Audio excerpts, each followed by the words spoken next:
Many people wonder where to start with releasing trauma from the body. And I'll give you a hint, a lot of people start in the wrong places. We're going to break down what trauma actually is, how it happens, where it gets stored in the body, what does it mean to release it, and how to actually start. Hey guys, my name is Andre. I'm a mind-body somatic coach.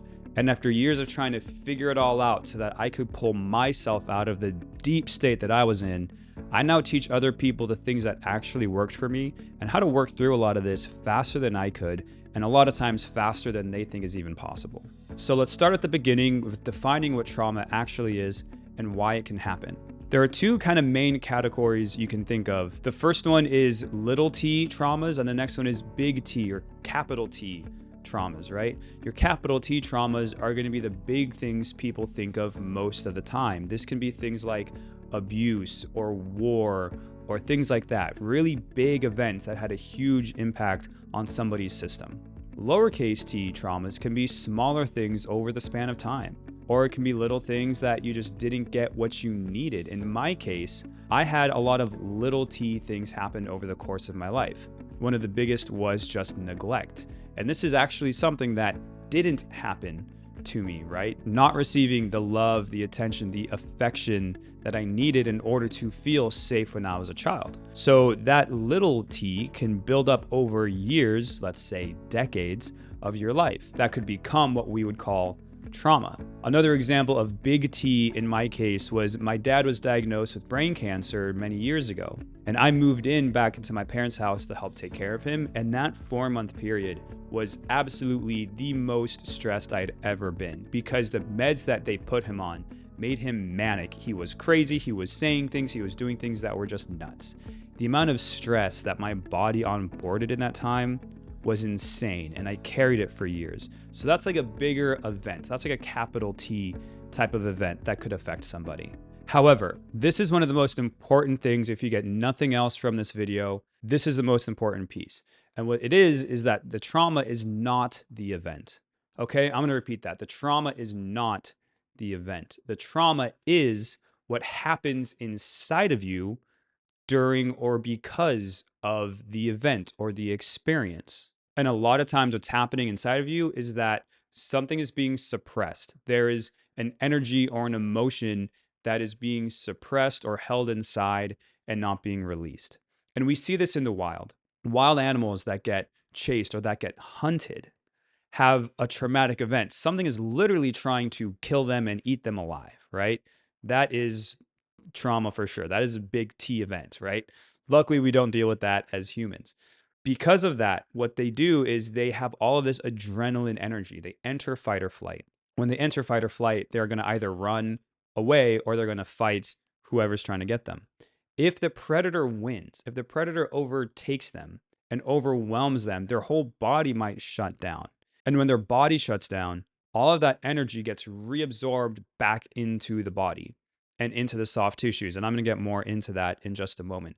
But all of that energy that got reabsorbed back in, that is the trauma. So in the physical world, trauma is not just the experience, it is the energy that's been trapped and bound up in the body because it wasn't let go, it wasn't expressed or released right after or close enough to the experience itself. In my case, and also what I've seen in my clients, is that we have a lot of rage, especially men. We have a lot of rage and a lot of anger built up that is deeply rooted, and we've suppressed it for decades, for our whole lives. And in my case, I started to lose touch when I was a child. I started to lose touch with just my body's sensations, my body's needs and desires. And it's something that I didn't really learn that I needed to do until, I don't want to say too late, but when I was an adult. I had these core beliefs that I didn't know at the time, but I just believed I had to hold everything inside and just keep everything together in order to survive. But the reality is that no wild animal was chasing me. My life was not physically in danger, but I had this belief that I had to keep everything all tight. And so all of that over decades of time is going to make, quote, trauma happen, which is energy getting bound up and wound up inside the body. So with that being said, let's get into where does it go? Where does it get stored? The main place, well, there's several places, of course, but the main part of the body is the soft tissues. There's a lot of soft tissues, of course, right? We have muscles, we have tendons, we have like cartilage in our joints and stuff, we have ligaments. There's the fascia that wraps around every muscle in our body. That is a huge factor for this. So, all of those soft tissue areas, the active systems of the body, all of the parts that are having to do with movement, those are going to store tension themselves. And then the joints can also store tension themselves. And the joints are interesting because it's where the passive system, which is the bones and stuff, and the active system, which is your muscles and things that allow movement, it's where those two meet. And so there's a lot of information and data that can be bound up and stored in these areas. And I'm going to get into why in just a moment. But some of the main ones, a lot of times, is your jaw. When you suppress your voice, when you suppress any rage or anger, when you suppress a scream, and maybe you don't do this so much as an adult, maybe you do, but maybe you did it a lot when you were a kid. When you suppress and hold in something you want to say or a noise you want to make, you do it with your facial muscles, right? You do it with your jaw, the joint of your jaw, the jaw muscles, all of this. I think it's also really interesting that the jaw was actually the first evolutionary joint in kind of the evolution of animals and mammals and stuff. It was like the first thing that came into being. And so it's such a deep part of our being, of our existence. It's so core to like how we operate. If we suppress sound, if we suppress our emotions, a lot of times this is what tightens up in order to do that. And so there's so much that'll get stored in this whole area here. Another big place is the legs. I think the legs are an interesting one. If you watch videos of animals shaking off trauma after the experience itself, you'll notice that what they do is and they're not conscious of this, but what happens is the energy starts to get kind of shaken out and their body is doing the motion that they were doing right before the event, right when it happened. So if you were experiencing an event and you really wanted to run away, you would have had all this adrenaline go to your legs. If you were not able to run or you just didn't, then you're still going to have a lot of that energy in the legs. And we want to be able to work through that. And we'll get to how to actually do that. But that is where that energy goes. And your hips are interesting too, because obviously the energy goes through the hips to go to the legs. And so there's reasons and how that can get stored in the hips and how your hips are used to kind of stabilize you mentally and emotionally also. So there can be a lot of energy that's bound up in the hips as well. And the last place that a lot of energy can get stored or just kind of bound up and protect is actually your heart. If you remember ever having a broken heart, and if that lasted for a long time, you're going to have this wall, you're going to have this protection, this layer kind of built around yourself, your heart, that keeps you from letting others in and letting you connect and relate to other people. And so that's another place that can start walling itself off and where a lot of energy can get stored. Someone who was really influential in my journey and learning about a lot of this was a guy named Elliot Hulse. And he has a few videos, but he has one video where he's lying face up on a massage table. His clothes are on. This is a therapeutic session. It wasn't a relaxing session. And the massage therapist was doing something like up here in his jaw. And as he was working on it, he got to a point where Elliot just started to literally scream at the top of his lungs and all this energy came out. And I remember seeing that and I was like, man, I need that. Right? I need something to kind of get all this out. And so a lot of the stuff that was stored in the jaw, it's literally like little pockets of energy in all these places. And you can learn how to get it out and you can get help in squeezing it out also. So since then, I found someone who was able to help me with that. And I had several sessions with him to help me release a lot of what I had stored up in my jaw. And I had my own sessions where I was, throwing a tantrum on a table and screaming and finally releasing a lot of that. One more place I haven't mentioned yet where the energy can get stuck and bound up within the body is actually the spinal cord itself, the nervous system itself. Now, the nervous system is pretty interesting. It runs down, of course, from your brain all the way down to your tailbone, and then it branches out into the peripheral nervous system. And the nervous system, the spinal cord within the spine, can actually stretch about 2 inches in a normal, average, healthy human adult. Because of that, there's all this movement that is possible. But when you're tense and when you store this energy in, a lot of that can get restricted. So that is another place. And as the nerves get restricted within the spine, you're going to have less ability to do and to be and experience the full capacity of the human experience. And so that's why like brain fog and stuff like that happens. That's a topic for another video. But that is where it can also get stored. So, what does it mean now to actually release the trauma and release the energy that's been stored in the body? It can come out, as I mentioned before, as maybe yelling or shaking, or it could be trembling, or it can be a lot of movement, throwing a tantrum, or something like that. But here's the main piece. Here's the key piece, which I don't think a lot of people understand the nuance of. When there's energy that's stored in your body, it's stored in these like very small pockets, for lack of a better word. They're not going to come out. They're not going to open and release necessarily as part of a macro movement. And what I mean by that is what you might traditionally think of as exercise. If you go to the gym and you run, you're doing a macro movement with your body, with your legs, with your arms. It takes a very specific intention to be able to kind of feel your, let's say, your anger energy and fuel that to run. It can take training and learning how to do that. And that's something I've done. And sometimes I'll teach my clients that. But when you receive work, for example, table work, like I mentioned with myself or with Elliot Hulse, it's really these micro movements that are happening. And so the trembling and the shaking, it might not be a large range of motion, but something is happening where this trembling is happening really fast because it's more of a vibration rather than a macro movement in and of itself. I hope that makes sense. And so, taking a little bit of a step back, overall, I view releasing trauma as an energy problem. I mean energy problem as like as a math problem, right? It's like it's an energy problem. There's all this energy in the body. There's all this stress and tension in the body. And this is a super basic explanation of this, guys.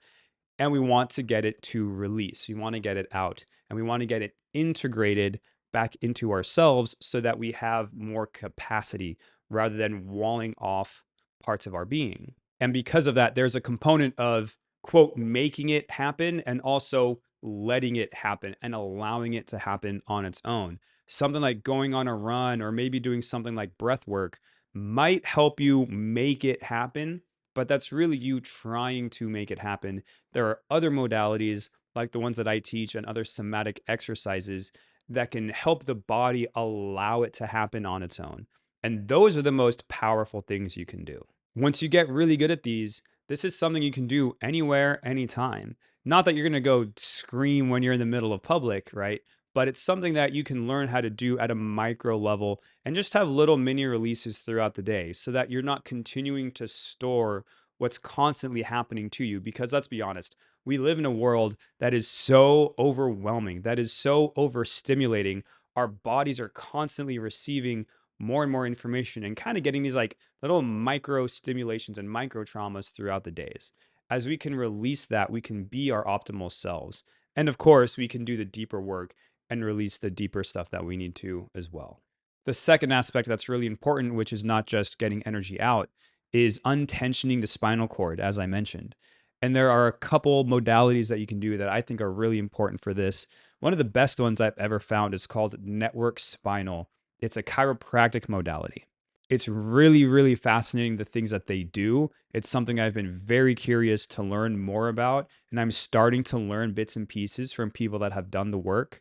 It's something that is very unique and very powerful, and not a lot of other people look at the spinal cord in this way. So it's something that I recommend if it's something you might be interested in. So, where do we start with all this stuff? This is the big question. How do we actually do the work? There's a very core, a very important concept I want to share, which is if you think about professional athletes, first of all, a lot of professional athletes, the great ones, spend a lot more time in recovery than they do actually in the gym or on the field practicing. So keep that in mind because you want to ask yourself, how much time are you spending in recovery? The other thing that professional athletes do, which is core to what we're talking about here, is they practice before the Super Bowl. They practice before the big game. In our case, the big game can be a big release that we're trying to let go of one very specific thing, but it can also be showing up to life and handling key moments or key situations in life that we know are coming up for us. They practice before the big game. So, how do we practice? You can practice in meditation. You can practice at home. You can practice starting to feel what your body's feeling. All of these things are so important, and a lot of people miss this step. This piece is so key because once you learn how to practice off the field on your own, that is what is going to allow you to master the event in the game itself, in the situation itself. When you work on the fundamentals, it allows you to approach anything and you know what to do. This is what I teach my clients with my MindWorks program. There's a whole slew of exercises that we really build the mind-body connection in such a way where we're practicing off the field. We're getting ready for the big game. And not only are we processing and letting go of the energy that's been bound up in the body, we are creating space and an environment for the body to heal itself and to have more capacity so that as you approach life and as you experience life, you now have a lot more of a baseline to be able to handle anything that comes your way and not let more energy get stored back in the body, because we want to not just release what's been there, we don't want to allow more in either. So as you start learning how to do your own somatic tracking, as you start to learn what your own body's sensations are, as you start to be aware of what your own reactions are to things, your autopilot, automatic reactions, that is when you can start learning and then start to interact with those parts of your being and the energy in your body, so you can start to at least know what it is, know where it is, and know how it's affecting you. From there, you can then start to learn how to dial it back, how to relax, how to let things go. One great way to start with this, you can do it right now, is if you close your eyes, just do a body scan. Just body scan yourself from the top of your head down to your toes. Go through all the major parts of your body, your neck, your head, your neck, your shoulders, your arms, your torso, your hips, your legs, your feet, and just notice what you notice, see what you feel. As you start to do this work, you can then start to return to your body, which is what healing really is. So I'm going to wrap this up with one quick sentence that I wrote that explains everything, and I've got it here. It says, trauma happens inside of us as we unknowingly suppress ourselves in early years, causing energy to get bound and wound up inside, not releasing until we learn to reconnect with ourselves and steadily release and integrate using somatic practices. It's so important, guys. And if you want a guided video to help you start with some of this somatic awareness, go ahead and watch my YouTube video right here.